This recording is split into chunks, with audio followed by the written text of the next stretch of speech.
vous êtes là, c'est parce que vous posez des questions sur les achats du gaz, et c'est tout à fait normal parce que c'est un marché qui est en évolution constante. On voit que le marché du gaz, depuis son ouverture, a énormément changé. Je vais passer simplement sur le dernier point. En 2008, enfin à l'ouverture du marché vraiment pour toutes les entreprises, les indexations étaient plutôt basées sur le Brent, le pétrole. Et donc si vous vouliez acheter du gaz, vous aviez une indexation basée sur le pétrole. Aujourd'hui, les indexations basées sur le pétrole ont totalement disparu. Plus personne aujourd'hui n'achète indexé Brent, sauf si vraiment il y a des particularités, on y viendra après. Mais voilà, aujourd'hui le marché est drivé par ce qu'on appelle les hubs gaziers, c'est-à-dire les points d'entrée de gaz au niveau européen. Celui en France s'appelle le PEG, le point d'entrée gaz. Il y en a deux, un au nord et un au sud. J'y viendrai après. Et voilà, donc pour vous dire qu'il y a vraiment beaucoup d'évolutions. Et en plus des évolutions marché, il y a eu aussi des évolutions réglementaires. Par exemple, nous avons quelque chose qui est arrivé en 2014 qui s'appelle les obligations de stockage. Si ça ne parle pas à tout le monde, c'est quelque chose que vous aurez intérêt à creuser pour passer votre appel d'offres. Donc depuis 2014, tous les sites qui sont sur le réseau de distribution, à l'exclusion des sites industriels qui consomment plus de 5 gigawattheures, entraînent pour un fournisseur gazier une obligation de stockage à 80% des droits associés à ces sites. Et c'est très important parce que c'est un coût supplémentaire que doit payer l'opérateur gazier, qu'il va retranscrire en toute transparence dans sa facture. Et ce coût, il peut représenter de quelques dizaines de centimes à plusieurs euros du mégawattheure. Quand vous voyez le marché, si vous regardez la courbe, le marché en ce moment est autour de 15 euros. Quand on vous rajoute 2 euros de stockage, ça représente quand même un point important sur votre facture. Donc je reviendrai un petit peu après sur quoi faire pour le stockage.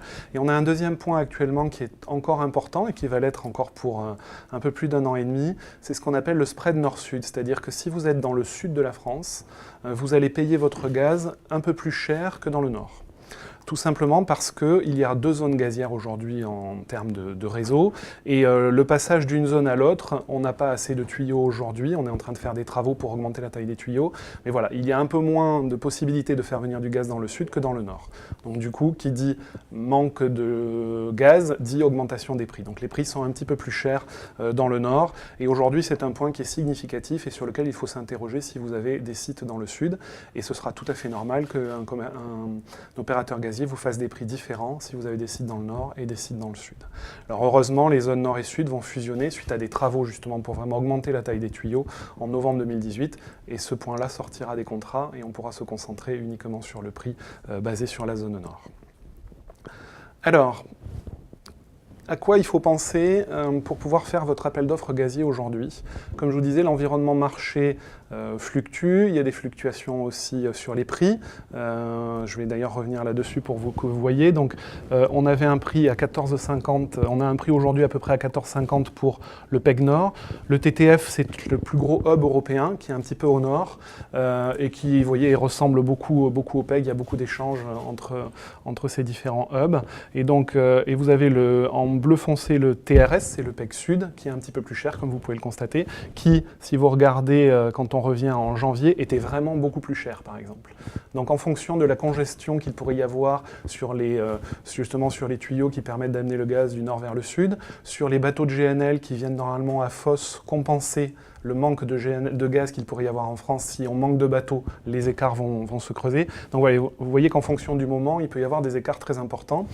Et il peut y avoir même des écarts très importants sur un même point d'entrée, sur un même PEG, puisque si j'avais sorti la courbe depuis plusieurs années, en 2013, le PEG Nord était supérieur à 35 euros du mégawattheure. Donc il y a vraiment des fluctuations sur le prix du gaz. Aujourd'hui, on est sur un trend depuis plusieurs mois et depuis un petit peu quand même qui est baissier. On a un gaz qui a un prix très intéressant, mais voilà, il y a des acheteurs qui, en 2013, achetaient leur gaz à plus de 38 euros du mégawattheure. Simplement la part gaz, sans compter les taxes et les coûts de distribution.